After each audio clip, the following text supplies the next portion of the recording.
Tá gravando. Olá, pessoal. Eu sou o Robildo Parque. Estamos aqui em mais um podcast no estúdio Nó na Madeira. E o entrevistado de hoje é o nosso pastor Leonardo Aires. O pastor ele vai contar um pouco da história de um livro que foi lançado agora há pouco tempo. O livro O Preço do Campo de Sangue. Então ninguém melhor para poder explicar para vocês sobre esse livro. Eu também acredito que o pastor não pode falar muita coisa, senão vocês não vão ficar interessados pelo livro. Mas ele vai deixar aqui alguns pontos aqui para que vocês despertem a sua curiosidade. Pastor Leonardo, se apresenta, fica à vontade e conta um pouco essa história aí pra gente. Primeiramente é um prazer enorme estar aqui, Robin, com você. Eu costumo dizer que Deus ele não une pessoas, ele une propósito. E eu tenho certeza que a gente está aqui nessa tarde, nesse lugar tem um propósito muito além do que eu vim aqui falar do livro. Mas como você disse, eu sou um pastor novo, porque eu costumo dizer que eu tenho 17 anos de igreja, mas tenho 4 anos de convertido, né? Porque tem uma grande diferença você ter tanto tempo de igreja, mas você não viver na integridade aquilo que o evangelho te exige. Então eu sou um pastor de 39 anos, faço 40 anos amanhã. E sou casado no final da live vamos bater um parabéns pro pastor, em todo mundo, hein? Sou casado com uma esposa linda, Marcele. Tenho 2 filhas maravilhosas, Júlia e a Luísa. Eu sou pastor, segundo pastor numa igreja lá em Realengo, Ministério Pentecostal Aliança Mundial com Deus. Eu sou líder de um projeto, Ministério Orel, lá no Recreio dos Bandeirantes. Sou empresário, sou escritor, sou palestrante, mas a minha vocação é ser pastor.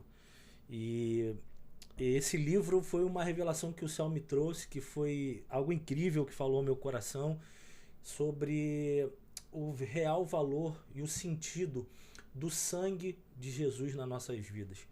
Essa revelação desse e-book, que é um livro que a gente resumiu esse e-book para que a gente pudesse lançar, para que isso pudesse impactar pessoas. O nosso intuito real é trazer uma clareza na revelação, porque a gente tem perdido alguns valores, e aí esse e-book vem trazendo de novo uma essência para que todo mundo tenha o real sentido do sangue de Cristo nas nossas vidas. Esse e-book ele fala sobre as 30 moedas que Judas recebe pelo preço da traição, e essas moedas têm um destino, e esse destino é comprar um terreno que se chama o Campo de Sangue. Só que esse sentido que o Sinédrio, que Caifás teve ao pegar as moedas para comprar esse terreno, tinha um propósito muito maior. Porque como eu estava te falando lá antes de a gente entrar aqui, Robin, nos bastidores, a gente tomou um café junto nos bastidores ali.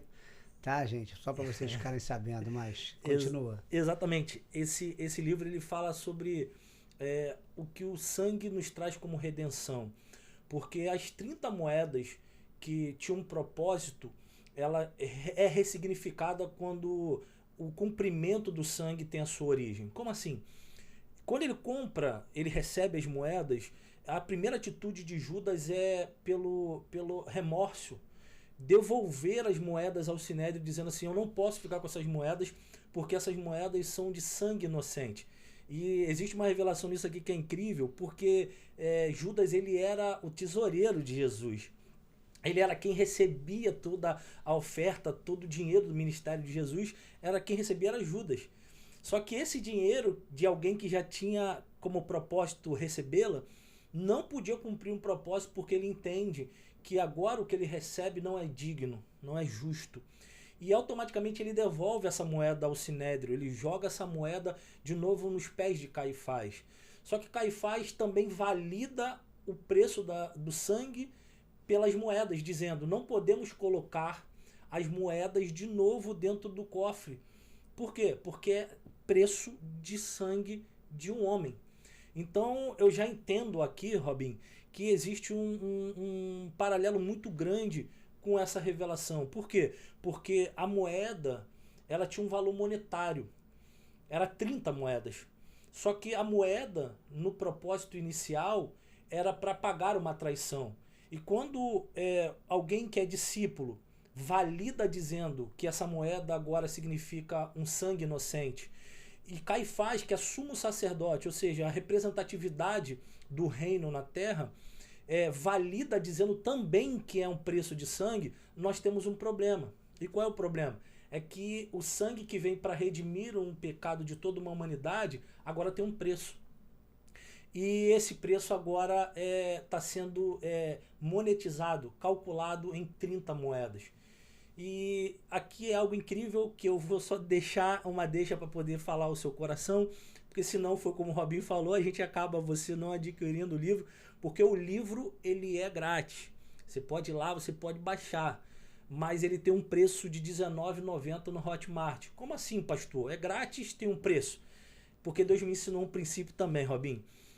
Tudo aquilo que você faz, tudo aquilo que você coloca, que você dá o seu melhor, você pessoas precisam entender que isso te custou algo. E custou o meu estudo, custou o meu lançar, custou algo muito incrível. Então, para todo mundo que deseja ter esse livro, é só me mandar uma mensagem lá, eu mando 0800 para você, para te edificar, para te abençoar. Mas quem quiser adquirir o livro, ele é R$19,90. Porque tem muita gente que só dá valor a alguma coisa quando se paga. Porque quando você vai lá e abençoa alguém, toma esse e-book para você, a pessoa nem lê. A pessoa não quer nem saber. E o brasileiro, e sem contar que o brasileiro não tem por hábito ler. O brasileiro, você vê pelo WhatsApp. Ele pega uma mensagem, ele não sabe nem o que está escrito ali, ele já envia para o outro. Então, assim, se você for perguntar qual é o último livro que você leu, ele nem sabe. O brasileiro já tem esse problema. E falando aqui da palavra, né? No Antigo Testamento você vai ver lá, Oséias capítulo 4, versículo 6. Ele falou lá, o meu povo é destruído porque lhe falta conhecimento. Verdade. E tu rejeitaste o meu conhecimento e eu também te rejeitarei. Está escrito lá. Verdade. Isso é importantíssimo. Então, para só terminar esse gancho aqui, eu não acabar perdendo esse raciocínio, essa moeda, ele acha que vai cumprir um propósito monetário, mas Deus tinha um plano muito maior. E é como eu estava dizendo, nem tudo aquilo que a gente entende e acha que muitas das vezes está escondido por um grande propósito de Deus. Porque se você for ler o livro de Zacarias, Zacarias ele vai profetizar sobre isso. Ele vai falar e Deus vai dar uma ordem a Zacarias, dizendo, Zacarias, vai lá e compra esse campo do olheiro para que se cumpra um propósito maior. E ele determina, diz, porque irão calcular o preço em 30 moedas. Então Deus ele ordena a Zacarias comprar um terreno que depois de 520 anos depois vai ser o mesmo terreno que essas moedas terão destino. Então aquilo que aparentemente parecia o final, um lugar de desonra, um lugar de morte, um lugar chamado Campo de Sangue, que vem construída por toda uma parte geográfica, bíblica, que tem toda uma contextualização que nós estudamos, tem uma exegese, uma hermenêutica aplicada dentro do livro, muito interessante, com partes gráficas no e-book ali, te direcionando pela essa parte geográfica bíblica, dizendo que aquilo que aparece por umas 30 moedas que Sinédrio vai comprar, um terreno para enterrar agora forasteiros, ele tinha um propósito. E qual era o propósito? Devolver a Deus o que era dele. Porque quando Deus compra em Zacarias esse terreno, Satanás achou que o preço do sangue valeria 30 moedas e era algo que não teria um fim de propósito. Só que ele não sabia que Deus ele tem a sua onipotência, onipresença e onisciência.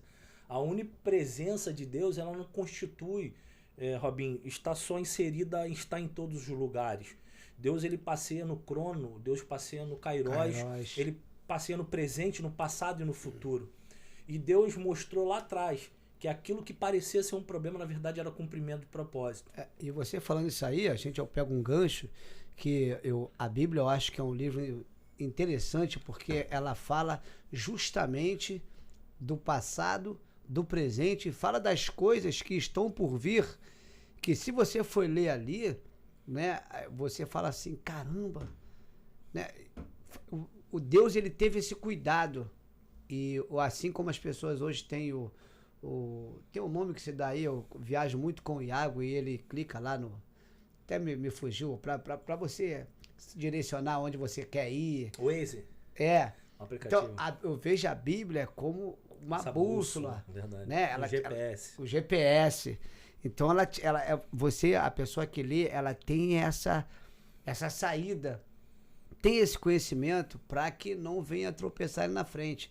Mas continua falando sobre essa questão. Então, isso é interessante porque em Mateus capítulo 27, quando os discípulos estão contextualizando, né? Mateus está relatando esse episódio da traição, algo incrível, porque o Sinédrio vai dizer que eles pegam essa moeda para comprar um terreno. Então, quando eles compram um terreno, na verdade estão devolvendo o que é de Deus. E aí o sangue de Jesus pode cumprir o propósito que é a redenção. Então, quando você lê Atos dos Apóstolos, capítulo 1, verso 18, Pedro está relatando sobre o episódio que narra a morte de Judas. Isso aqui é incrível. Por quê? Porque o mesmo lugar que outrora na história da Bíblia vai dizer que aquele lugar chamava o Vale de Enom. Então Jeremias está profetizando contra Israel porque eles têm sido um povo rebelde. Eles têm ali, a Bíblia vai dizer que eles estão cultuando, matando crianças a Moloque, a Baal. E aquele lugar que está sendo derramado um sangue está sendo amaldiçoado. E esse livro ele fala sobre a importância do sangue. Porque a Bíblia vai dizer que em Gênesis, quando Caim mata Abel, a Bíblia vai dizer que o sangue cai na terra. E aí o sangue ele ganha uma humanidade. Ele está falando assim, Caim, o sangue de Abel está clamando a Deus, dizendo assim, preciso que haja justiça. Porque toda vez que o sangue ele é derramado sem um propósito, há uma dívida. E essa dívida começa a perpetuar. Por quê? Porque quando o sangue de Abel está clamando por justiça, há um saldo. Só que a Bíblia vai dizer em Números que Deus dá uma ordem, que toda vez que um sangue é derramado, precisa que quem o tirou pague pelo mesmo sangue, para que a dívida seja paga. Só que o que mais me apaixona em Deus é que, mediante a sua justiça, há um amor.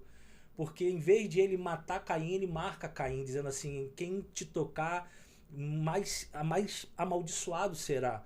Porque em vez de Deus matar para acabar com um saldo, Deus segura um saldo e ama Caim. E isso é lindo porque... colocou uma proteção ali nele para que ele não fosse, porque a vontade das pessoas era fazer justiça com suas próprias mãos. E isso era... E por isso que Deus interveio ali, né, para que isso não acontecesse, não é isso? Exatamente, até porque era uma ordenância. E você vai ver que o segundo sacrifício que há é o sacrifício de Abel. Abel está matando o primogênito da sua manada, para dizer assim para Deus, eu estou derramando sangue, mas esse sangue tem um propósito, é para te ofertar. Então o sangue derramado chega no céu com um saldo.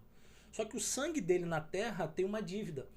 E aí a gente tem um problema. Por quê? Porque Deus, em vez de zerar a dívida, Deus ama Caim. E aí continua uma dívida. E aí a descendência de Caim continua sendo mal. E homens matam homens, matam animais. E a dívida está crescendo. Ao ponto de Deus ter que zerar com o dilúvio. Deus fala assim, eu preciso zerar uma dívida, mas eu recomeço em alguém que é justo. E o problema é que toda vez que Deus, ele, pela misericórdia, permite que um sangue seja derramado por uma pessoa que está cometendo algum crime, alguma coisa, Deus está entendendo que esse sangue precisa ser pago. Só que essa conta está aumentando, porque uns pagam com sacrifício, e aí Deus começa a instituir o sacrifício como ordenança agora para pagamento de pecado, como expiação de pecado. A gente vai ver Deus pedindo Isaac para Abraão, e Deus vai vendo que ele constitui um tabernáculo e começa a distinguir agora um propósito de pagamento de pecado por expiação. Então era morto um novilho, era morto algo pela mão do sacerdócio, para que seja pago esse pecado. Só que tem um problema, porque o pecado é banalizado pela quantidade de poder que eu tenho de barganha. Se eu sou alguém que tenho muitos novilhos, o meu pecado é pago por algo que eu tenho e não há arrependimento, porque todo pecado pago tem que vir acompanhado de um arrependimento. Então, se eu tenho uma grande manada de animais, eu posso cometer muitos pecados, porque eu vou lá e tenho, e o pecado está sendo banalizado. Então, o livro O Preço do Campo de Sangue, o Valor da Redenção, ele fala sobre uma máxima que existe, Robin, porque eu sempre digo isso, eu sou, como eu te falei, eu sou empresário, e existe uma máxima nessa área comercial que diz que valor é o preço monetário que eu pago por um determinado produto. Perdão, vamos refazer isso aí. O preço é o valor que eu pago por um determinado produto. Preço é um valor que eu pago pelo determinado produto. Então, se eu quero comprar esse copo me custa R$5. O valor monetário desse copo, o preço desse copo é R$5. Mas o valor é o que ele me proporciona, é conseguir beber uma água e saciar a minha sede. Esse é o valor. O preço de Jesus, do sangue, tinha 30 moedas, mas o valor dele é incalculável. Então, o livro fala sobre isso, o livro fala sobre redenção, o livro fala sobre propósito, e trazer de novo, Robin, a consciência da igreja, que existem princípios que não podem ser esquecidos, como a morte da cruz, como o valor do sangue de Jesus que redime pecado, que salva, que cura, que liberta. Então a gente tem perdido nesse tempo um pouco dessa essência do sangue. A gente tem perdido um pouco dessa característica de qual é o valor real do sangue de Jesus na vida de quem é cristão, de quem crê, de quem sabe o preço que foi pago. E esse livro ele traz de volta à tona isso numa essência muito bacana. É um livro evangelístico porque traz uma revelação sobre isso, mas também traz uma tônica de uma clareza, de você entender que o sangue tem poder ainda. E quando você, pegando um gancho aqui, quando você fala de Caim matou Abel, né, muitas pessoas, ela não entende ali, que diz a Bíblia que Abel, ele ofertava, né, das primícias para Deus, né? Abel era aquela pessoa que fazia tudo com amor, tudo com perfeição, tudo que ele pegava para fazer, ele fazia com perfeição. E eu assim comparo Abel muito com José, né? Gênesis 39:2, eu vejo ali que José é preso, né? Mas Potifar, eles estavam ali observando, né? Que nós somos observados o tempo todo. E ali ele falava, pô, aquele cara, tudo que ele coloca a mão é diferente. E aí, o que acontece? Veio essa inveja, né? De que Caim matou Abel. E isso, você vê que quando as pessoas hoje se propõem fazer algo, né, se propõem fazer o seu melhor, tem despertado inveja também nas pessoas. Muito. Por exemplo, a gente estava falando da identidade, né, um pouco ali nos bastidores, falando sobre a questão da identidade da igreja. E uma vez eu escutei uma pessoa falando que quanto mais simples era o local ali onde as pessoas cultuavam a Deus, mais milagres, as coisas já aconteciam com mais naturalidade. E agora, com toda essa suntuosidade aí, que as igrejas, né, mármore, granito, sabe, assim, todo esse luxo, o que você vê aí na igreja? Como que a igreja está perdendo um pouco a sua essência? E como que você vê isso? Como resgatar isso? O livro fala sobre essa questão da suntuosidade, daquela coisa muito bonita, mas a presença de Deus ali, aquele amor um pelo outro, aquele amor de poder fazer para o outro sem querer nada em troca. Como que você vê isso hoje nas igrejas hoje, modernas? Então, Robin, isso aí é um tema um tanto quanto complicado, por dois parâmetros, mas eu não vou fugir da pergunta. Primeiro que a igreja ela tem um dono, né? Ele tem um noivo. E hoje, nesse tempo, o que a gente tem mais visto a igreja ela começou com uma identidade. A igreja era cristã, uma nomenclatura cristã. ela passa agora a ser uma igreja protestante, quando Lutero traz a sua reforma, e a igreja começa a ter uma identidade, e aí a igreja começa agora a ser evangélica, e depois a gente passa a ser a gospel. E há uma preocupação, porque a gente acaba perdendo um pouco da identidade nesse sentido. A gente não deixou de ser protestante. A visão da igreja era protestar, contra a Inquisição, sobre o empoderamento por força de um Estado maior, que eu digo aqui, eu não quero entrar no termo da igreja em si, mas a gente protestava contra essa imposição de um evangelho que estava distorcido, um evangelho que quando Lutero começa a trazer uma clareza, a igreja e as pessoas que poderiam ter acesso começaram a entender que a palavra se cumpria, porque conhecereis a verdade e a verdade João vos 8:32. libertará. Então é exatamente sobre isso que eu queria falar. Você fez uma pergunta que eu falei que é difícil, porque hoje existe um protestante que protesta contra o próprio protestantismo, então vira uma bola de neve. Mas eu queria colocar sim a minha posição. Eu não abordo esse tema especificamente no livro, mas essa pergunta é muito pertinente, porque isso é a base do meu ministério. Isso é a base daquilo que eu acredito, entendeu, Robin? Porque hoje a gente tem visto que a igreja ela perdeu o cristianismo, Jesus é o centro, perdeu essa centralidade dentro da igreja, onde os louvores, você vai ver, fala muito mais do que sofremos, o que estamos passando, e ele trata muito mais das nossas dores do que uma exaltação ao nome de Jesus. A gente perdeu aquela essência, como os louvores que você estava louvando ali atrás, dizendo que ele é grande, ele é poderoso. Os louvores de exaltação ao nome de Deus, hoje os louvores falam muito mais sobre a minha psique em crise, e eu preciso, no meio desses louvores, colocar Deus na minha necessidade, não a minha necessidade nele. Voltando, segura aí, voltando aí um pouco aí que você está falando aí, né, sobre essa questão, eu tenho uma dúvida, e eu acredito que também as pessoas que com certeza, né, verão esse podcast, né, elas também devem se perguntar: existe o louvor, existe a adoração e existe o show.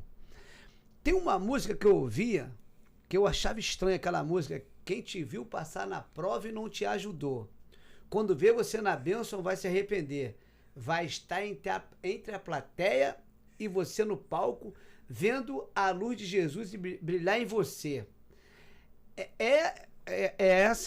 Quando eu escutei essa música, aí você tem que ter um cuidado, né?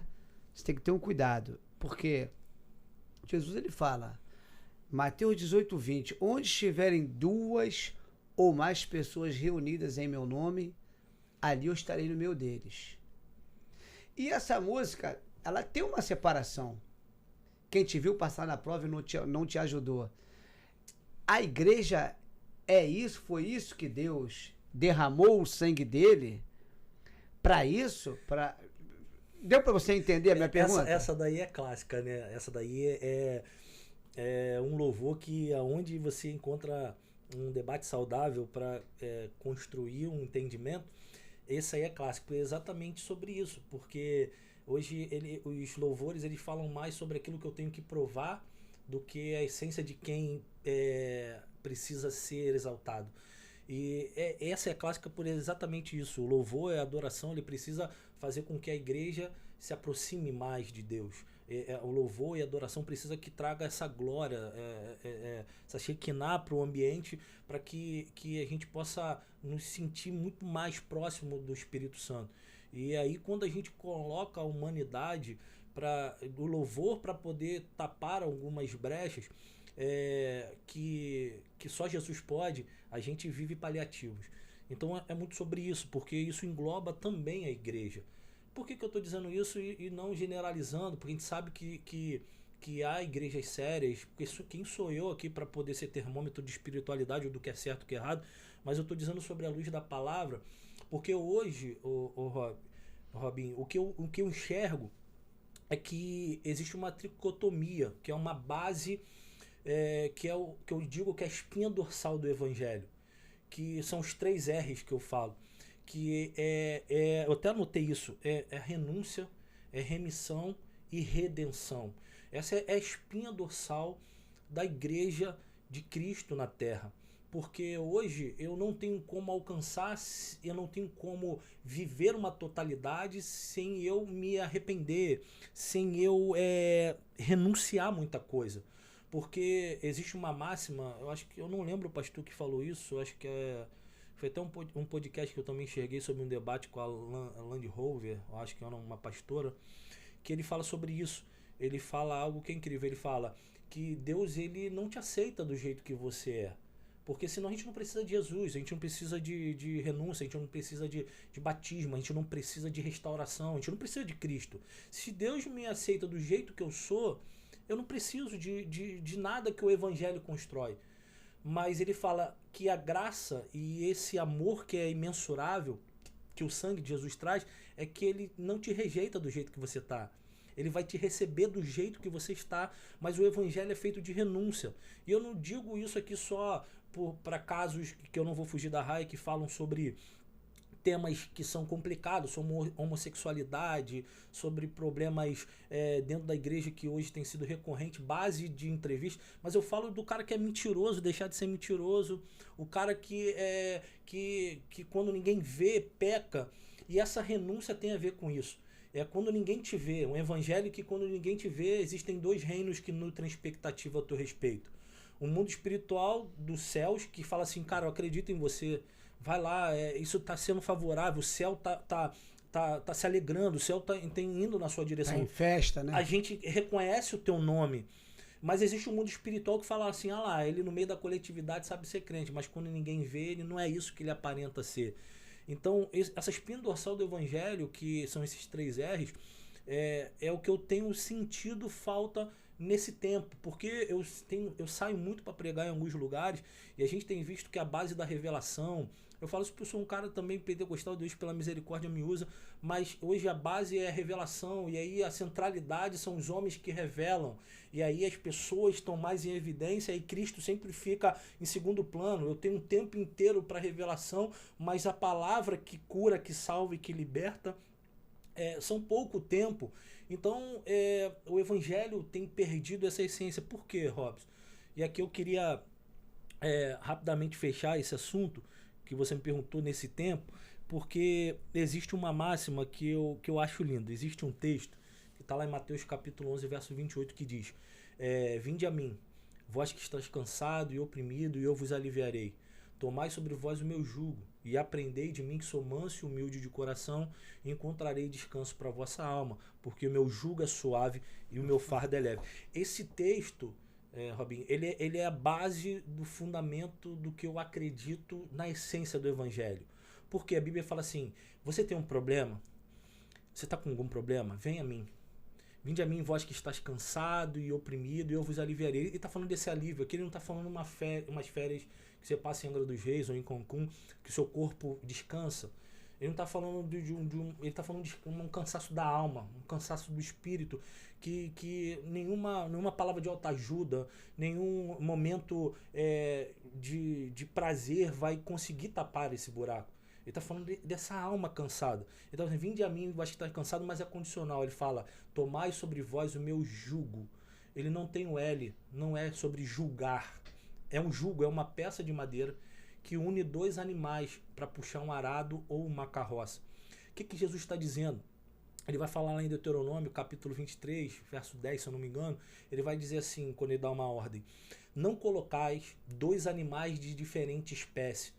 Não coloca um boi com um cavalo para puxar um arado. Por quê? Porque vai haver desnível, vai haver desproporção no puxar a carroça.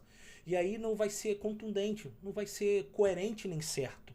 Então bota uma vaca com uma vaca, um boi com um boi, um cavalo com um cavalo. Por quê? É a mesma estrutura. Então Jesus está falando assim, você tem um problema, você está cansado, vem a mim, mas é condicional. Toma o meu jugo. Ele está dizendo assim, mas aprendei comigo, que sou manso e humilde. Ele está dizendo assim, eu só consigo puxar o teu problema.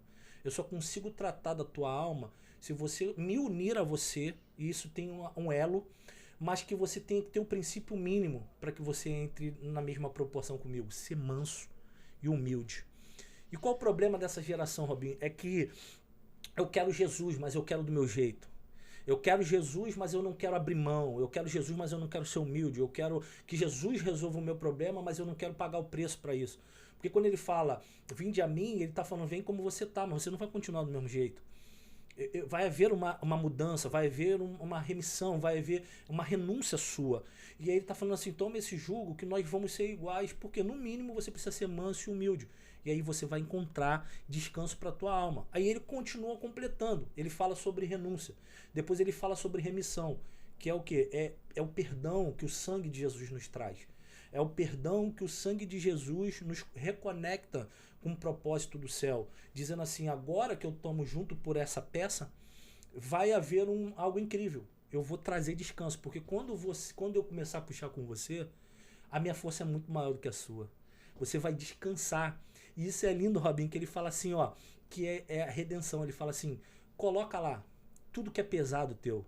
Pode colocar todos os teus problemas. Eu vou colocar apenas um fardo, que é um quadradinho de capim, para poder dizer que eu tenho parte contigo. E o resto pode ser tudo teu. Eu só vou colocar um pouquinho e eu vou puxar todo o teu problema. A minha força é maior do que a sua, a minha ação é poderosa, eu vou resolver todos os problemas, mas é condicional. Então, eu entendo nesse tempo que eu quero o que Jesus me proporciona, mas eu não quero a remissão que me exige. E isso é incrível porque como não tem o julgar, a gente acha esse texto que é o seguinte, eu vou lá com Jesus porque eu tô com um problema e ele não vai me julgar. Ele não vai colocar sobre mim um peso. Ele não vai, ele é bom. Jesus, eles esquecem que Jesus é bom, mas Jesus é justo. Deus, ele é amor, mas ele também é justiça. Jesus falou, né? Bom é meu Pai que está no céu. Bom é meu Pai que está no céu. Então, a igreja nesse tempo, Robinho, tem perdido um pouco essa essência. E eu não volto a dizer que não é a totalidade, mas eu tenho encontrado porque Deus tem me levantado nessa geração para poder falar sobre isso. Sobre os princípios que continuam sendo principais no evangelho, que é renúncia. Eu aqui também queria rápido liberar essa palavra para alguém que vai ver isso depois, alguém que está sendo ministrado por esse podcast, que hoje, Robin, a gente ensina como chegar. A gente não ensina como ter acesso. Como assim, pastor? A gente hoje, nesse tempo, eu quero a boa palavra. Eu quero a palavra que vai falar assim, você vai chegar, vai dar tudo certo, Deus é bom. Todo mundo quer essa palavra de como chegar. Mas ninguém quer a palavra de dizer assim, não pode, não deve e não aceito. Porque esse evangelho de renúncia não é um evangelho atrativo. Não é um evangelho que enche templo. Não é um evangelho que faz crescer, inchar um ministério. Mas é um evangelho que salva. Porque existe algo incrível. Eu consigo chegar em qualquer lugar, mas isso não me habilita a ter acesso a ele. Toda vez que eu quero, vou te dar um exemplo aqui, eu quero ir para os Estados Unidos. Eu vou para a América. Eu posso comprar uma passagem, eu posso ser instruído como fazer. A igreja vai me falar assim, ó, você vai lá, vai no guichê, compra passagem, ó, se você precisar tem esse lugar que empresta, e você vai pegar o avião e vai chegar nos Estados Unidos.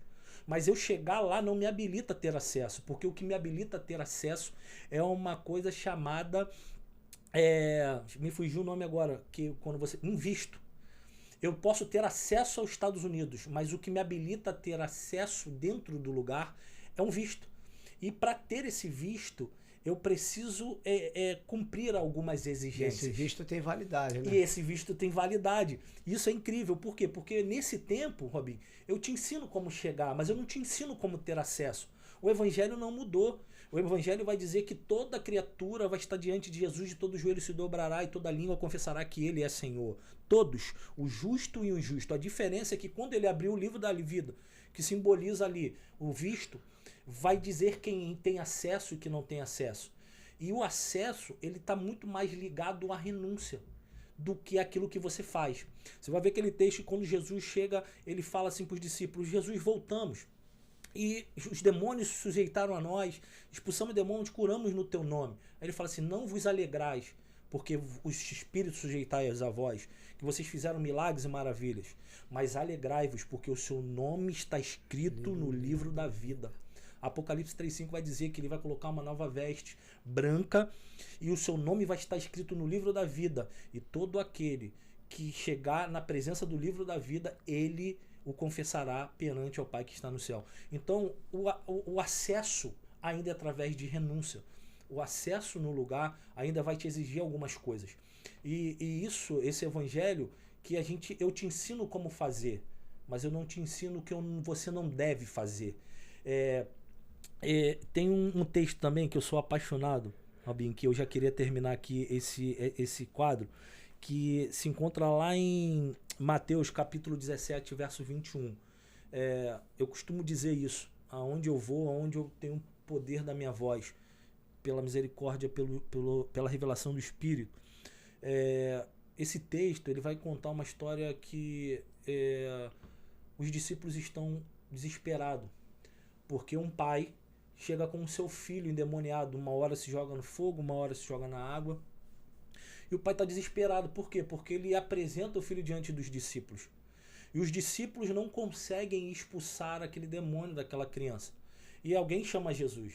Aí Jesus fala assim: poxa, até quando eu estarei no meio de vocês? E Jesus fica indignado, porque a pergunta dos discípulos é a seguinte. Ele pergunta assim, a pergunta dos discípulos a Jesus fala assim: Senhor, por que nós não conseguimos expulsar esse demônio? Ele fala assim: por causa da incredulidade. Porque se vocês tiverem uma fé do tamanho do grão de mostarda, vocês poderão fazer coisas incríveis. Esse monte daqui, de lá. Então ele está dando uma satisfação para um problema. Mas Jesus, ele aumenta o nível, Robinho. Ele diz assim: só que essa situação não basta a sua fé. Essa situação precisa oração e jejum. E Deus é lindo, porque ele amplifica um propósito. Ele está dizendo assim, toda vez que você precisar ter acesso a lugares ou desenvolver coisas grandes, existem princípios. Quais são esses princípios? A ação, ela vai sempre estar alinhada com a renúncia. Como assim? Toda vez que eu precisar ter um acesso a um lugar, eu precisar fazer algo grande, eu preciso ter uma ação. Como assim? Quando os discípulos estão precisando ter uma ação, a própria palavra diz que oração é exatamente isso. É uma ação. Eu fazer ser ouvido a minha necessidade. A oração faz com que o céu ouça o que eu necessito. Oração é um conjunto de palavras que expressam um sentimento. Você ora e Deus vai ouvir a tua oração, né? Com certeza. E aí vem a questão do coração limpo, né? O que tem as mãos limpas e um coração puro, não tem um? Tem que não é vaidoso, não é vaidoso, isso. Que sabe amar. Isso, e o que é incrível é isso. Essa igreja nesse tempo, a igreja nesse tempo, Robinho, ela tem um problema. Como eu te disse, eu te ensino o que fazer para chegar, mas eu não te ensino o que não deve fazer para ter acesso. Um evangelho que é muito melhor te falar coisas boas do que o que você não deve fazer. Isso ninguém quer. E por que esse texto de Mateus capítulo 17, quando os discípulos estão com um problema por não conseguir expulsar o demônio, e eles indagam, Jesus está falando assim: precisa ter oração e jejum. Porque o que fazer nós sabemos, é orar, fazer a sua oração ser conhecida no céu diante da tua necessidade, ou por um agradecimento, ou por uma necessidade. O jejum é renúncia. E esse que é o problema da nossa geração, é que eu faço um jejum pela minha necessidade, ou seja, eu faço um jejum, eu não deixo de comer. Há uma grande diferença, porque quando eu faço um jejum, eu estou tendo uma ação. Então eu estou colocando a minha ação de jejuar numa necessidade. Eu jejuo porque eu preciso de uma cura, eu jejuo porque eu preciso de uma bênção, eu jejuo porque eu preciso ser ouvido, eu jejuo por várias coisas com uma ação. Mas eu não jejuo por uma renúncia. Porque quando eu jejuo, eu estou deixando de fazer uma necessidade. Qual é? Comer. Eu estou dizendo assim, eu estou deixando de fazer para que eu tenha. E a oração valida o que eu preciso. Então os discípulos estão dizendo assim, Jesus está falando assim: ora, porque a oração vai ter o poder de expulsar. Mas jejua, não porque o demônio vai estar sujeito ao seu jejum, mas porque quando você jejua, você habilita, você se blinda, você mata a carne e vivifica o espírito. A oração te faz ser ouvido. O jejum te possibilita ouvir o que o céu diz. Então, ele está dizendo isso. Tem uma ação, mas tem uma renúncia. O evangelho de Cristo ainda vai te exigir que você tenha uma ação, mas que você deixe de fazer muita coisa. Porque eu preciso, Robinho, quando ninguém me vê, quando eu tenho vontade de mentir, quando eu tenho vontade de enganar, quando eu tenho vontade de fazer muita coisa, eu preciso renunciar. O evangelho não é mais evangelho só das minhas necessidades. O evangelho é evangelho de renúncia. Eu preciso entender nessa geração, você que está me ouvindo, você que vai ouvir esse podcast, entender que o evangelho não mudou. A palavra de Deus ainda é mesmo. Eu queria pegar um gancho aqui, né? Uma coisa que eu observo muito assim, examinar tudo, né? A Bíblia diz, né? Pra gente examinar tudo. E eu vejo assim, né? Que o amor, né? O amor esfriou entre as pessoas, não é que esfriou, é que as pessoas assim, elas não o que eu penso assim, o que é amar? O que é o amor para mim? Eu penso que o amor, eu acho que o amor é doação. É você fazer, é você ficar feliz, com aquela ação que você está fazendo para alguém, seja ela quem for, ou seja ela qual for. E o que acontece hoje em dia? As pessoas passam por você, a paz do Senhor, e vai embora. E aí eu vejo que João 14, 27 diz assim, a paz que eu vos dou não é como o mundo vou lá dar. A paz que eu vos dou é a paz eterna. E quando a gente está aqui falando aqui, né, sobre essa questão, o preço do sangue, eu acredito que o sangue de Jesus, ele foi derramado justamente para imperar o amor na vida das pessoas. E eu vejo que assim, é muito falar que vai fazer, que faz, que acontece, mas o amor, que é o principal, né? Isso parece que fugiu. É o que a gente está falando aqui. É muita festa, é muito blá blá blá. Eu já vi pessoas interromperem o culto para colocar um político para falar, para as pessoas votarem naquele político. Ali é lugar para isso? Não sei. Mas quem sou eu para falar? Eu sou pequeno.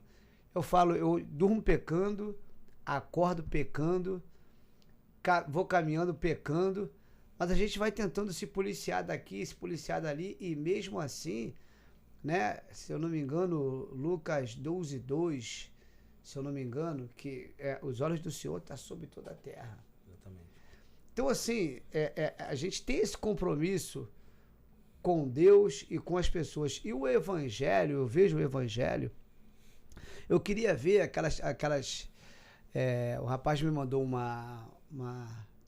para não fugir aqui, o rapaz me mandou um WhatsApp, né, com jovens sendo espancado de madeira, né, que o líder de uma comunidade tal falou que não queria que eles roubassem na praia. E quando eu vi aquilo ali, aí eu falei para minha esposa assim, eu falei, filha, ali naquele lugar ali, deve ter várias igrejas. A igreja é de Cristo, o templo tem um templo ali, tem um templo, mas a igreja continua sendo de Cristo. E eu acredito, foi quando você falou que Jesus chegou, os discípulos não conseguiram expulsar. Aí que eu quero pegar esse gancho aí, né? Aí eu falo assim, meu Deus, como pode, nas favelas estão concentradas muitos templos, que a igreja é de Cristo, ninguém mexe. Mas os templos são... Hoje o cara compra um espaço aqui, tem um templo ali, amanhã o dono resolve vender, aí já não é mais a igreja, aí já é a academia. Então fica assim, eu falo assim, meu Deus, aqui não podia ter traficante. Porque quando Jesus chega, aquele endemoniado de Gadara, Jesus chegou, ele quebrou o protocolo, né? Os nazireus não podiam tocar em coisas mortas. E nem tanto estarem ali. Mas Jesus... Por ele ser o próprio amor, né? Ele não veio pregar o amor. As pessoas pregam algo que não vivem. Então Jesus, ele ele pregava e vivia. Né? Ele foi ali por causa daquele endemoniado de Gadara. E quando ele chegou ali, mudou. A história daquele cara mudou. E eu acho que a Bíblia fala que ele... Não, fica aí, que as pessoas vão olhar para você e vão falar assim, pô... Jesus verdadeiramente, ele derramou o seu sangue para esse rapaz estar liberto.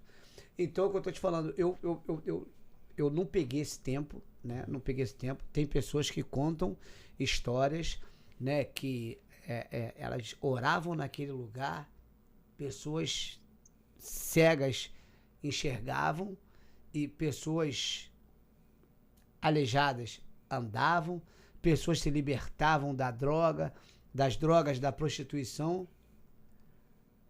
E você tem visto isso? Você pegou esse tempo?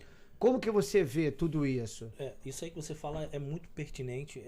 Eu acho que isso é uma das coisas que eu mais converso no ministério, as pessoas que estão ao meu redor, é isso. Se você encontrar a história da igreja, a história primitiva da igreja, a gente vai ver que a igreja ela foi construída, eu não vou nem falar igreja evangélica, você vê que todas as metrópoles, as capitais, os lugares, ela começa por uma igreja e toda a estrutura da cidade é construída ao redor dessa igreja. A igreja ela é o fundamento para que tudo o resto seja construído. Antes de falar sobre isso, eu queria só dar um ponto aqui. Eu entendo que a igreja ela não muda ninguém, Robin. A gente precisa entender que a igreja ela não transforma ninguém. O evangelho de Cristo, sim. A gente vê hoje a igreja querer fazer uma coisa que não lhe cabe. A gente vê a igreja querendo mudar pessoas, quando na verdade é o Espírito Santo de Deus que faz. Só que a grande diferença está em onde você falou. O problema é que a igreja está muito mais preocupado com fazer o que não lhe cabe do que trazer a glória. Porque quando a glória está, quando a manifestação do poder de Deus está, coisas acontecem, pessoas voltam a enxergar, milagres acontecem. Então é sobre isso. Por quê? Porque a Bíblia vai falar, João 3,16 diz que Deus amou o mundo de tal maneira. Ele fala tal porque não tem uma palavra para distinguir o amor que Deus deu seu Filho unigênito para todo aquele que nele crê, não padeça, mas tenha vida eterna. Então Deus ele deu algo de precioso para que a gente pudesse usufruir disso. E o problema é que a gente não tem tido a real importância de Jesus, do sangue de Jesus, na nossa vida como crente. Eu estou falando de individual, tá, Robin? Por quê? Porque esse episódio que você falou, dessa agressão, eu entendo que a igreja ela precisa ter vida. E a igreja precisa ser uma igreja viva. O que é viva? Mudar pessoas ao seu redor. Só para que as pessoas entendam, para não ficar muito embolado, assim, eu vejo a igreja como se fosse um hospital e um posto de gasolina. Exatamente. Você vai ali, né? Você vai ser instruído. Exatamente. Você vai receber uma palavra, você vai receber uma oração, você vai receber uma ajuda. Neemias, nós estávamos falando ali de Neemias, foi mais ou menos isso. Neemias chegou ali, viu aquela cidade toda destruída, ele chegou, né? Consultou a Deus, saía de madrugada para dar um rolê, acredito que ia buscar a sabedoria do Deus Altíssimo, voltava, instruía aquelas pessoas. Eu acho que em 52 ou 51, 52 dias, ele foi lá e restaurou aquela cidade, né? Então, assim, eu vejo, porque eu tive um problema gravíssimo, coloquei meu pé, né, na Assembleia de Deus, né, da Gávea, pastor Jonas, e eu lembro que ele falou uma palavra muito bonita para mim. Eu falei, poxa, pastor, eu queria ficar aqui. Aí ele falou, poxa, cara, que bom que você tá aqui. Porque como a igreja é na porta da comunidade, né? Eu entrava ali, só Deus sabe como que eu entrava ali. E aquelas pessoas viam. Mas eu também, hoje, eu particularmente, eu penso assim. Quando eu vejo algumas pessoas na situação pela qual eu andava, né? Eu fico assim, Senhor, assim como o Senhor abriu meus olhos, abre os olhos dessa pessoa. Porque eu também, assim, a Bíblia, eu sempre falo com minha mulher, assim, eu falo, filha, a Bíblia, ela é estranha, porque Mateus 26:41 diz assim, ó, vigiai para não entrar, vigiai e orai para que não entreis em tentação. E aí a Bíblia está dizendo que não é a tentação que vem para mim, não. É eu que entro nela. Há uma dualidade, às Entendeu? vezes, na palavra. Né? Que Eu que entro nela. Então, assim, eu vivia numa situação tão difícil que me parece que aquilo não soou bem, né? Parece que não foi legal. Assim, quem sou eu? Eu sempre falo assim, ó, quer conhecer um crente? Vai lá no trabalho dele, vai lá na casa dele. Conhece a esposa, a cara da esposa denuncia. Vai lá. Seus filhos, seus amigos mais chegados, porque a inveja ela tem em todo lugar. Eu sempre falo que a inveja é algo que faz matar o outro, né? Entre aspas. Mas, na verdade, quem está morrendo é ele. Porque assim como Caim matou Abel, né? Deus, ainda que tenha protegido, mas tu imagina a consciência daquele cara. Não, verdade. Entendeu? A consciência dele. Então, o que eu entendo de tudo isso, né? É que ali o templo, a igreja, é um hospital. Não, um hospital. Eu até, sem querer te cortar, entendeu? Porque senão eu acabo perdendo o raciocínio, Robi. Eu concordo plenamente com o que você falou. A igreja é um hospital. A igreja, como eu ia falar, a igreja ela precisa ser viva. O que é ser viva? Ela precisa ter pão. Ela precisa matar a fome.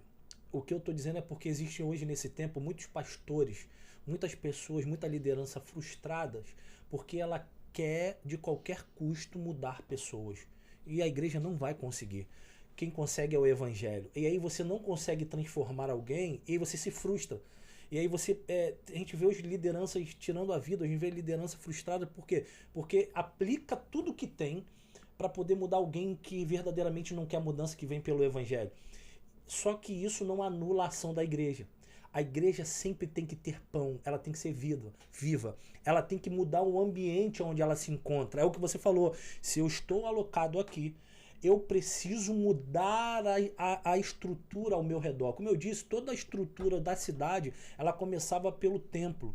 A igreja era levantada e ao redor, desde o primórdio, foi assim com o templo, foi assim com o povo de Israel e é assim nos dias de hoje.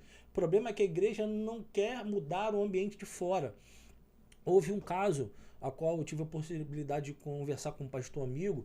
Ele tinha uma igreja que ele colocava o som da igreja para fora da igreja. E aí o som da igreja entrava dentro da pessoa que não queria o evangelho, mas queria ver a televisão dela, queria ver o jornal, queria ver a novela. E aí você acabava imputindo o evangelho por goela abaixo. E aí eu conversei com esse pastor, falei, pastor, eu acho que o senhor deveria tirar essa caixa de som daqui. Aí ele falou assim, por que a gente está evangelizando? Eu falei assim, não, na verdade você está quebrando um princípio, porque a igreja precisa ser o exemplo. Sabe por quê? Porque vai acontecer o tempo que alguém que não quer esse evangelho, porque vai acontecer, a Bíblia vai falar que vai ter o joio e o trigo. Não, eles crescem juntos. Juntos. Nem todo mundo vai querer o evangelho, nem todo mundo vai ser salvo. Queríamos nós que todos fossem salvos, mas não são todos que serão. A Bíblia diz isso. E aí eu falei assim, pastor, sabe o que vai acontecer? Porque a igreja precisa ser o exemplo e não está fazendo, achando, porque, Robinho, a gente tem um péssimo costume de achar que tudo aquilo que é bom vem de Deus. Não é. A Bíblia vai dizer que bom é Deus. E nem tudo que a gente faz, nem tudo que a gente faz que é bom vem de Deus. Satanás tentou Jesus no que era bom. Levou ele para cima do pináculo e falou assim, ó, tá vendo essa riqueza? Tá vendo isso tudo? Eu vou te dar. Era bom, era aplausível aos olhos, era prazeroso, mas não quer dizer que vinha de Deus. Nem tudo que aparenta ser bom vem de Deus. Porque eu posso fazer algo que é bom com uma motivação ruim. Eu posso aparentar ser bom quando na minha essência eu sou ruim. Então, a igreja precisa ter discernimento de espírito, que é coisas que são fundamentos que hoje muita gente não quer pagar preço. Eu falei assim, pastor, não coloca o som para fora pelo seguinte, porque vai ter alguém que não quer esse evangelho e vai achar no direito de pegar a caixa de som dele e botar um funk que senta, toma, para dentro da igreja. E não deu outra, Robinho. Passou 2 dias... Aí, as pessoas começaram a botar, você estava no culto escutando funk indignado. Então a igreja precisa ter essa sensibilidade de entender. Não é pela como é que fala, não é pela dor, Não né? é pela força, não é pela força, imposição, mas é pelo amor. Porque quem convence da justiça do pecado é o Espírito. Então a gente precisa entender esse papel da igreja de não se isentar, de não ficar omisso à ação de mudança. Por quê? Porque a igreja precisa ser viva, ela tem que construir algo ao redor, nos vizinhos. Se tem um tráfico de drogas, a igreja que está ali inserida tem que ir para fora, falar com esses jovens, trazer uma perspectiva, ter uma estratégia, igual você falou, ter um teatro, ter dentro da igreja, a igreja ser viva, trazer um curso preparatório junto com o evangelho. A igreja precisa ser viva nesse âmbito, não só no social, mas eu costumo dizer, Robin, a igreja precisa atuar em todos os âmbitos da vida da pessoa. A gente tem um pilar que é um ministério chamado Orel, que é uma tenda. E os pilares são isso. Eu consegui construir uma mentalidade do céu na sua área sentimental, na sua área financeira, na sua área espiritual e na sua área familiar. Cuidar, né? Cuidar, sabendo que vai ter pessoas que você vai aplicar tudo isso e não vai querer o evangelho, você não pode se frustrar. Mas a igreja precisa ter pão, volto a dizer. Precisa a igreja chegar lá, eu preciso entender a tua necessidade. Robin, como é que está a sua família? Como é que está seu casamento? Tá ruim? Então vamos tratar, vamos fazer um curso de casados para sempre, vamos trazer uma psicóloga, uma psicanalista, vamos agregar, vamos trazer o evangelho junto. Robin, como é que está essa tua área eclesiástica? Vamos estudar, vamos fazer um curso de teologia, vamos ler a Bíblia, vamos crescer em graça, em conhecimento. Robin, como é que está a tua área financeira? Não está legal, então vamos correr atrás de um trabalho, vamos agregar junto, vamos construir esses pilares. E é isso que eu entendo que é o evangelho. O evangelho precisa ter pão, mas você como padeiro não vai lá oferecer pão. Alguém sabe que tem e a igreja tem que estar pronta para oferecer isso. Quer ver? Eu vou pegar um gancho aí, aquela passagem ali, né? Quando os discípulos falaram eu vejo isso hoje nas pessoas. Os discípulos falaram assim, ó, Jesus, despede essa multidão aí, porque eles vão para longe e eles não têm o que comer. Ali era a igreja. Ali era uma igreja. Jesus ali, com seus discípulos, com as pessoas, ali era uma igreja. Não tinha tenda, mas era uma igreja. E aí eles falaram o quê? Eles falaram assim, Jesus, despede essa galera, porque eles vão para longe e não têm o que comer. Aí o que Jesus falou para eles? Dá voz o que comer para eles. E o que eles falaram? Pô, nós só temos aqui 5 pães e 2 peixes. E aí eu pego um gancho nisso aí, né? Quer dizer, lá naquela época. E aí o que Jesus fez? Jesus ali mostrou através de ação e fé, pegou, ali Jesus mostrou organização, economia, fé e ação. Colocou as pessoas sentadas, pegou aqueles peixes e aqueles pães, apresentou ao Pai, multiplicou, deu para todo mundo. E o que aconteceu? E o que as pessoas fizeram? Já todo mundo indo embora. Aí Jesus deu uma aula de economia ali, é o que muita gente faz, joga as coisas fora. Jesus falou assim, ó, pega, porque pode ter alguém no caminho precisando, ou daqui para lá, alguém pode sentir fome e aproveita isso aí. Então, é o que eu tô falando, as pessoas estão muito egocêntricas. Verdade. Né? Assim, eu particularmente, é aquilo que eu tô te falando. Essa palavra dividir, o que Jesus fazia, muito, essa palavra, aí eu torno a falar o preço do campo de sangue. Esse sangue que Jesus derramou ali, né? É fartura para todos. É bênção para todos. Para todos. Não é para um grupo. E aí o que você mais vê hoje são grupos, né? Quase não se fala de Jesus. Debate, né? Igreja A, igreja B, fulano. Então, assim, e eu aprendo aqui, né? Aqui, a gente aqui nesse bate-papo, né? Que Jesus, ele falou assim, olha, esse onde é indefinido, não tem, onde estiverem 2 ou mais pessoas falando em meu nome, ali estarei no meio deles. Então, assim, eu deixo de falar das coisas de Cristo para discutir algo que eu não faço, também não deixo o outro fazer. É mais ou menos isso que eu tenho observado e tenho visto. A gente discute teologia, mas não discute o reino. Então, o amor, nós nos bastidores ali estávamos falando sobre essa questão também do amor. Como que você vê essa questão do amor? E nós estávamos falando também, falando dos bastidores, sobre pastores, coach. Eu não sei se é pastor ou se é palestrante. É que é tudo com P, né? Aí eu não sei. Aí você, como pastor, poderia me dar, falar para o público, né, sobre essa questão, né, do pastores coach. Como que é isso? O que acontece? Você falou uma coisa interessante, Robin. Você usou o texto quando Jesus está multiplicando os pães. A gente vê algo, você foi muito feliz quando você falou sobre a parte de Deus destruindo economicamente, na mentalidade, na estrutura, Deus organizando tudo. Porque Deus, ele é alguém organizado, isso é lindo, né? Mas uma coisa me chama a atenção. Eu acredito, eu não posso afirmar porque o texto ele não é claro, mas eu acredito que não só aquela criança tinha alguma coisa de comer. Deveria ter alguém no meio da multidão ali que deveria ter alguma coisa. Só que aí que está a grande diferença. É que todo mundo quer o que Jesus tem para dar, mas ninguém quer oferecer o pouco que tem para ser multiplicado.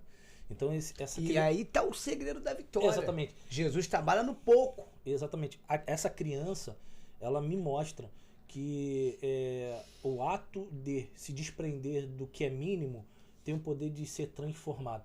Porque se você for olhar, a Bíblia não fala, se você olhar o texto, o pão e o peixe, eles não são multiplicados. Na verdade, eles são restituídos por pedaço. Ou seja, toda vez que eu tiro um pedaço, o outro cresce.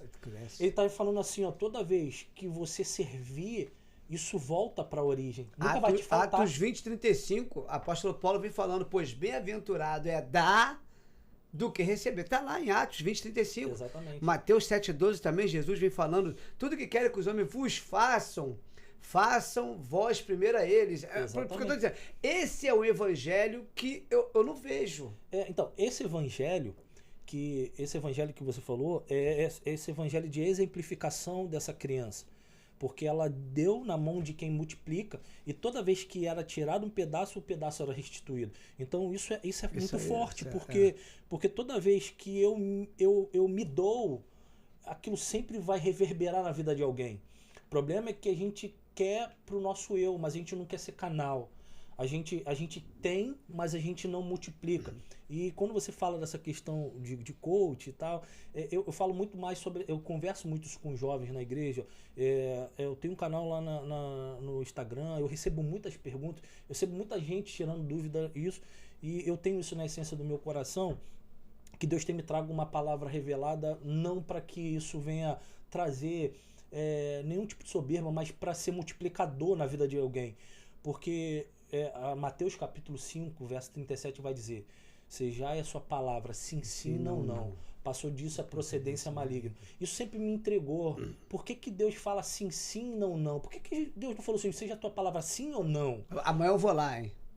Exatamente, porque a tua ação tem que estar alinhada com a sua boca. A boca que fala sim tem que ser o sim com a atitude. Eu tenho que falar assim, eu vou pra academia, e a minha atitude é eu vou pra academia, eu estar na academia. Iago fala muito nisso, quero ver na prática. Exatamente. Que o meu não pro pecado seja meu não com atitude. Então, eu acho que tem muito a ver com essa nossa identidade de saber ser aquilo que a gente diz que somos, com atitude. Eu sou cristão, eu sou evangélico, e eu preciso não com palavras dizer, porque o que me apresenta não é o que eu digo, é o que eu faço. O que vai dizer quem eu sou é quando ninguém me vê no mundo espiritual, mas o que vai dizer quem eu sou é quando você falou, olha para minha esposa, olha para minha casa, olha para aquilo quando ninguém me vê no meio do ajuntamento. Então, quando a questão do coach, para responder... vai, termina, vai. Então, essa questão do coach, para responder, eu vejo, eu acho isso porque, assim, como eu te disse, eu sou empresário, eu tenho uma empresa no ramo de náutica, eu tenho um aplicativo, eu tenho vários negócios a qual eu construí. E o fundamento da minha vida é trabalho. Eu sempre desejei, eu sempre tive isso no meu coração e eu sempre falei isso para o Senhor.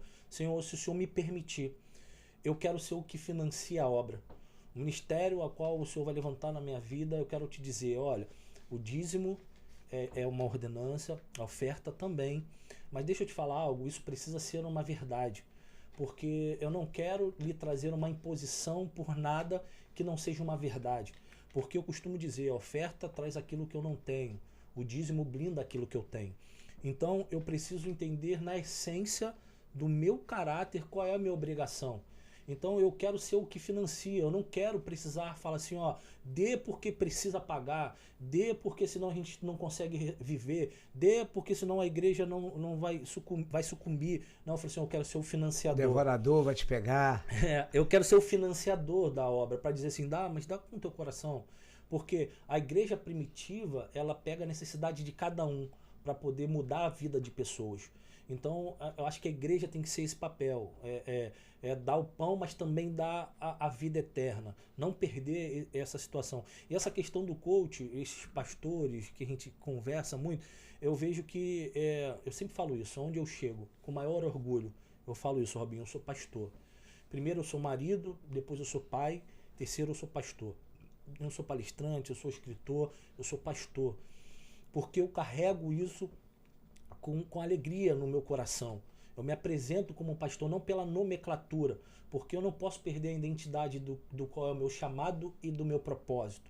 Então eu sou pastor, e depois eu sou palestrante, depois eu sou empreendedor, depois eu sou... Pastor é aquele que cuida, correto? Exatamente, eu sou aquele que procuro entender a necessidade de pessoas para mudar a vida de pessoas. Eu quero ser a criança que tem o pão e o peixe para multiplicar. E por que eu falo essa questão, coach? Porque Deus ele é lindo. A gente precisa ser influenciadores de uma geração. Eu escuto tanta gente, Robinho, falar sobre prosperidade. Eu vejo muita gente falar sobre obter sem ter construído nada. Eu vejo muita gente falando sobre finanças, quando você olha para a vida dele, ele não fala com legalidade. Isso é para a vida pessoal, vida no ministério, mas eu também não sou termômetro de espiritualidade de ninguém, porque já tem Satanás para fazer esse trabalho. Mas eu falo no âmbito do que você influencia. Eu não vou conseguir falar sobre futebol se eu nunca joguei em lugar nenhum. Eu não vou conseguir falar sobre obra se eu não sei nada de obra. Eu posso saber, é muita gente falando tanta coisa sem apresentar os frutos. Eu posso falar de Jesus por ouvir falar, mas eu só posso falar de Jesus na essência se eu conhecê-lo. Então eu conheço o Kaká, eu sei que o Kaká jogou no São Paulo, sei que o Kaká foi cristão, depois jogou no Milan, ganhou uma bola de ouro, mas isso não me habilita a dizer que eu conheço, ele não sabe nem quem eu sou. Eu posso falar muito bem de alguém por conhecer, mas eu não posso falar na essência se eu não tenho intimidade. Então os frutos falam muito mais do que qualquer assunto que eu venha falar. Essa questão que você está falando, eu não sei se é a primeira ou segunda Reis, que você está falando do Kaká, a Sunamita, né, ela estava, acho que é a segunda Reis 4:9, se eu não me engano, ela estava na janela dela e ela via, se eu não me engano, acho que Eliseu, ele passava. Uhum.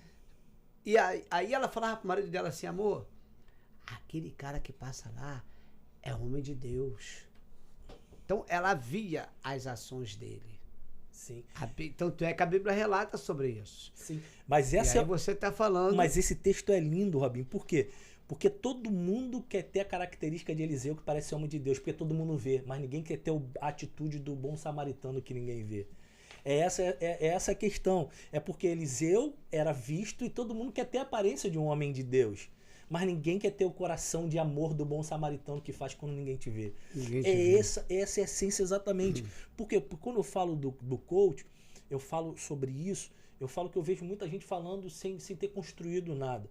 E quando eu oriento jovens, eu falo sobre isso, eu quero ser um influenciador de falar com legalidade daquilo que eu construí e mais ou menos eu sei o que eu posso agregar. Sabe por quê? Porque a nossa geração, Robin, precisa ser pessoas que influenciam com atitude. Como assim? Você vai ver... Atitude de Noel, que meteu a mão... Ele meteu a mão na arca para fazer. Não, sim, mas Deus deu a provisão e a direção. Né? Noé, ele tinha o material para a construção da arca e tinha o discernimento de como fazer. E aí, assim, Deus ele vai lá e fala assim, ó, toma o material e como fazer. Aí a gente consegue desbravar muita coisa. Mas o que eu acho interessante é, como eu disse, nós precisamos ser influenciadores com atitudes. A minha atitude precisa gerar em alguém um gatilho para que essa pessoa consiga também construir o que eu construí. E não só dar o caminho das pedras, mas também mostrar que é capaz. Porque existe um texto lindo que está lá em 1 Samuel, capítulo 17, verso 54, que eu amo esse texto. Eu queria liberar essa palavra para alguém que vai estar ouvindo isso aqui. A Bíblia vai dizer que há uma guerra entre os filisteus e o povo de Israel. A Bíblia vai dizer que de um lado está o povo os filisteus, eles estão em Socó e Azeca. Do outro lado está o povo de Israel, eles estão no Vale do Carvalho. E entre esses dois lugares há um vale chamado Elá. Isso aqui é lindo. Por quê? Porque o vale era estratégico. O lugar geográfico da luta tinha um propósito. Por quê? Porque na descida de Davi para guerrear Golias, era o lugar que nem todos tinham acesso. Por quê? Porque o medo paralisava pessoas. Mas Davi era levado para o vale. Por quê? Porque olhando o Golias cara a cara, os segredos da batalha só eram revelados para quem tinha coragem de ir onde ninguém queria ir. Então, essa geração precisa entender que a gente precisa ser pessoas que dão exemplos. Por quê? Isso aqui é lindo.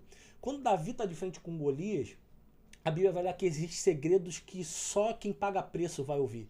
Houve uma guerra verbal ali primeiro, antes exatamente. do confronto. E isso é lindo. Por quê? Porque essa guerra, ele explica como fazer, o céu dá orientação, mas isso é lindo. Por quê? Porque mal sabia Davi que existem percalços e dificuldade na nossa vida, Robin, que na verdade estão treinando por uma oportunidade.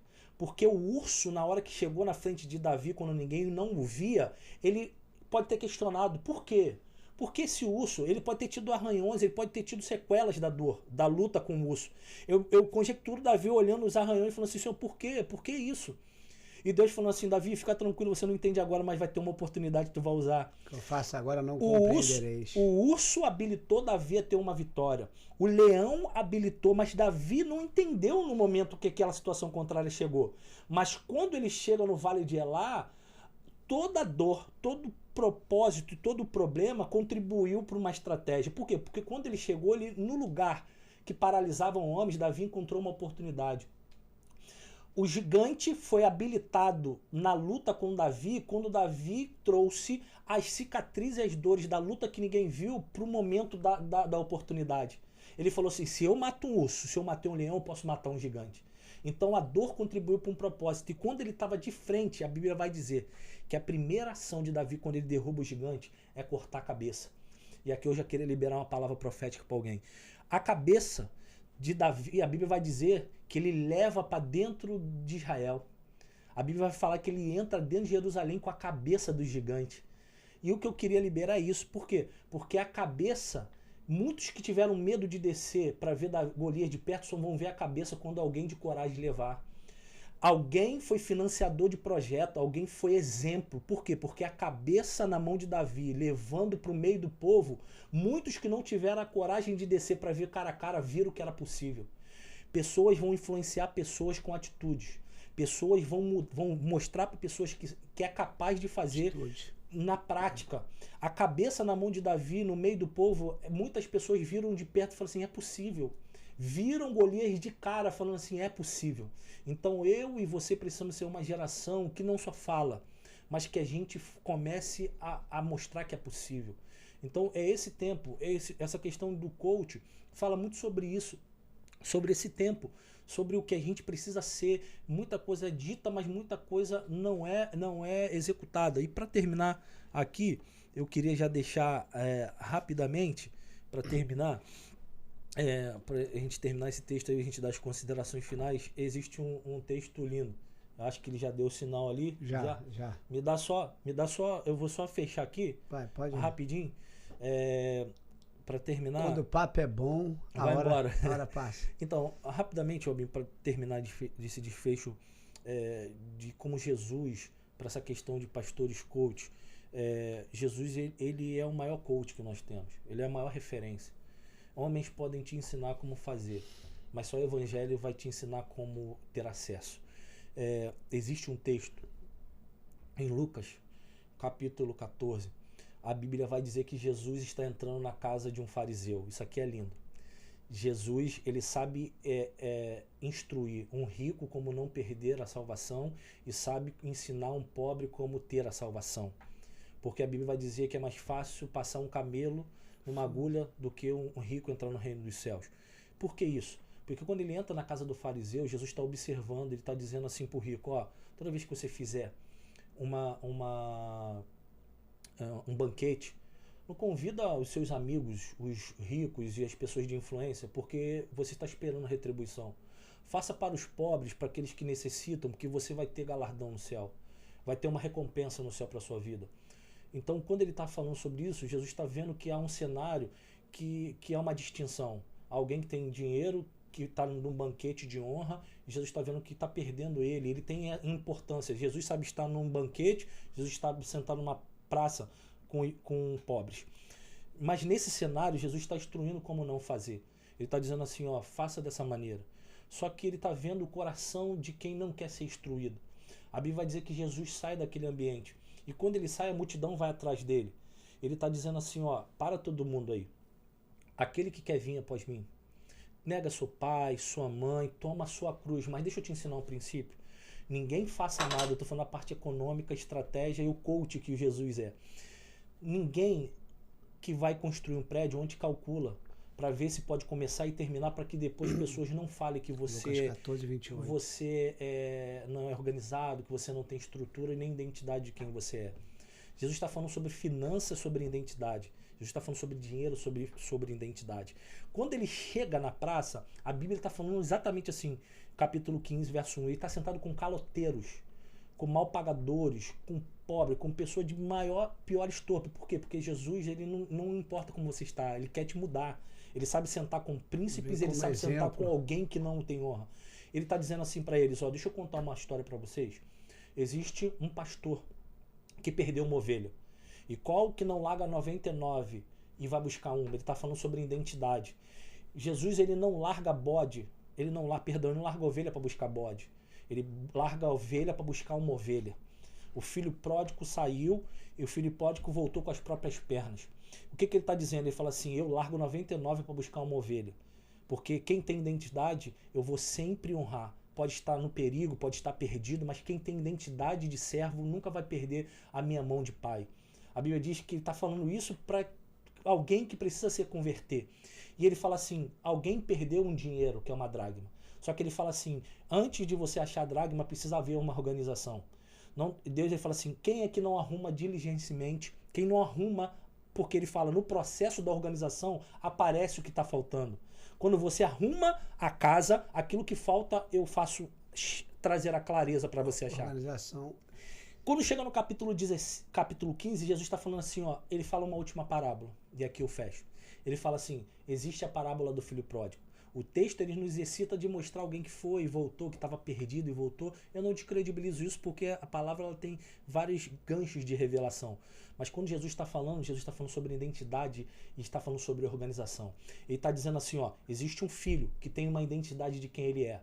Que é o seguinte, ele falou assim, pai, me dá minha parte da herança. Só que nós sabemos que só tem direito à herança quem é filho, só que o pai precisa morrer. Então eu não posso ter herança. Deus está financiando o projeto, está dizendo assim, você quer um dinheiro? Você quer ser grande? Você quer multiplicar? Toma aqui. Porque herança tu não tem direito a não morrer. Mas eu sou financiador de projeto. Toma aqui, vai lá, seja grande, vai lá, multiplica. Só que ele é alguém que tem identidade de que é filho, mas não tem organização. Vai lá, gasta tudo e entende que a identidade dele de filho faz ele voltar. A primeira ação do pai fala assim, coloca uma sandália nos pés, que é honra, e um anel te dizendo assim, nunca vai te faltar dinheiro. Mas enquanto você não for organizado, você não vai poder viver o que eu tenho na totalidade. Só que em contrapartida tem um outro irmão. E qual é o problema do irmão? É organizado. Não sai, faz tudo certo, mas não tem identidade de filho. Ele está questionando o irmão quando volta, falando para o pai, pai, eu sempre estive com o senhor, fui organizado certinho, o senhor nunca me deu um cabrito para me alegrar com meus amigos. Aí o pai sai de dentro da festa e fala assim, ó, você é até organizado, mas tu não sabe quem sou eu, nem quem você é em mim. Tá vendo esse boi? Tá vendo essa cabra? Tá vendo isso tudo aí? Isso tudo é teu. Você não precisa me pedir, já é seu. Porque quem tem identidade de filho toma posse do que é meu. E quem é organizado vive a totalidade do que eu tenho. Então ele ensina com essa parábola esses homens que estão desorganizados financeiramente, sem perspectiva, dizendo, não tem como ser bem sucedido se você não for organizado e não tiver uma identidade. Quando ele fala de identidade, ele está falando para os fariseus que ele entrou na casa e sentou, falando assim, ó, vocês até têm, mas vocês não têm identidade de filho. Vocês não têm, mas vocês não são organizados. Jesus ensina e mostra com atitude que é possível ter a totalidade do reino dos céus. E para fechar isso aqui, o que ele está falando aqui, tem um gancho aqui muito bacana, que fala o seguinte, ó, esse filho pródigo, né, que foi e perdeu tudo lá, ele tem uma palavra-chave aqui, que a Bíblia diz em Lucas 15:17, que ele caiu em si. Ele caiu em si. Ele viu o vacilo que ele tinha dado. Não foi nenhum anjo que foi lá buscar, o pai não saiu para buscar. Não teve revelação, não teve revelação. Nada. Ele caiu em si. E quando ele caiu em si, aí ele examinou a si mesmo, é onde o apóstolo Paulo fala lá em 1 Coríntios 11, né, se eu não me engano, 11:28, na questão da Santa Ceia ali, quando ele fala, ó, examine-se, pois, o homem a si mesmo. E quando você se examina, com certeza, você vai ser privilegiado por esse preço do campo de sangue. Valeu? Então, assim, para fechar aqui o nosso podcast, ele vai falar jogo rápido dos 3 R's que você falou, que ficou faltando aqui. Fala um pouco pro seu público sobre esses 3 R's, então, pra gente fechar. A gente costuma dizer os 3 R's que é o princípio do evangelho, aquilo que arde meu coração. Primeiro é renúncia, depois remissão e depois redenção. Não tem como eu ter a totalidade do céu sem eu me anular. Base do princípio é ação e anular é você renunciar a muita coisa, renunciar ao pecado, renunciar às coisas que te afastam de Deus quando ninguém te vê. A segunda remissão é perdão, é o sangue de Jesus que nos dá. Todo aquele que está nele, nova criatura é, as coisas velhas se passaram e tudo se fez novo. E redenção é o céu, é a promessa, é aquilo que tem para a nossa vida, que é um lugar aprazível e de delícia, segundo o que o céu nos garante. Então eu queria agradecer demais, Rabinho, pela oportunidade, legal. Por essa tarde maravilhosa. E produtiva. Eu vou deixar um link aí para quem quiser adquirir, ou me ligar, me pedir, Léo, me abençoa desse e-book incrível, que é o preço do campo de sangue e o valor da redenção. Fechou? Fechou. Vamos tirar uma foto aqui.